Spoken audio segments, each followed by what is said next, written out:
Доброго дня вам! Я Мурат бин Муслим, и вы на канале Курдское просвещение. Сегодня мы продолжаем тему репрессированных курдов 1944 года. На юге Кыргызстана, в селе Мады, нам удалось найти еще одного очевидца той страшной трагедии. Судьба этой женщины сложилась очень тяжело.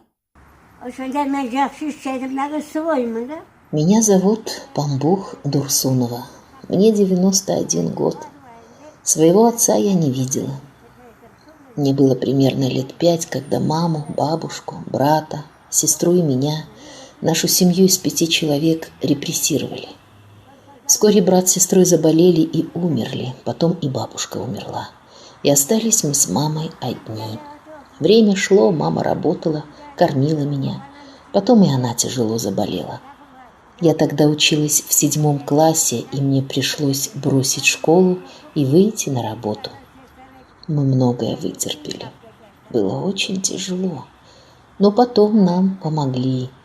Нас разместили в каком-то пустом доме и через месяц дали продукты по 15 килограммов на человека, кукурузу, другие продукты. Затем каждому выдали по 5 ягнят. Дома, в которых нас поселили, были пустые. Мужчин не было, наверное, на фронт забрали. Ведь и здесь была война. Местные жители оказались добрыми людьми. Кто держал коров, делились молоком и кефиром. Киргизы и узбеки – хороший народ.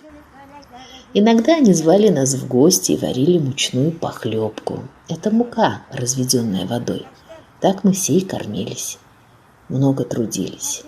30 лет я протяпала китменем хлопок, косила траву, таскала на себе дрова. Потом от сельского совета меня послали учиться. Сначала не хотела, но двоюродный брат уговорил. Я проучилась 3 года, стала специалистом сельхозтехники и пошла работать водителем трактора. Мама меня ругала, чтобы я оставила эту работу, мол, не женское это дело трактор водить, а я все равно трудилась. 3 года на тракторе собирала хлопок. Трактор то и дело ломался. Мы его чинили и работали дальше. За это нам, женщинам, от сельского совета подарили по платью. У меня ведь своих детей не было, поэтому я полностью ушла в работу. А еще 24 года отработала в роддоме. Много родов приняла, а своих детей так и не родила. После 80-х годов усыновила 2-летнего мальчика, сына моего троюродного брата. Назвали его Латифом. Растила и воспитывала как родного, женила. А вот сейчас у него 4 детей.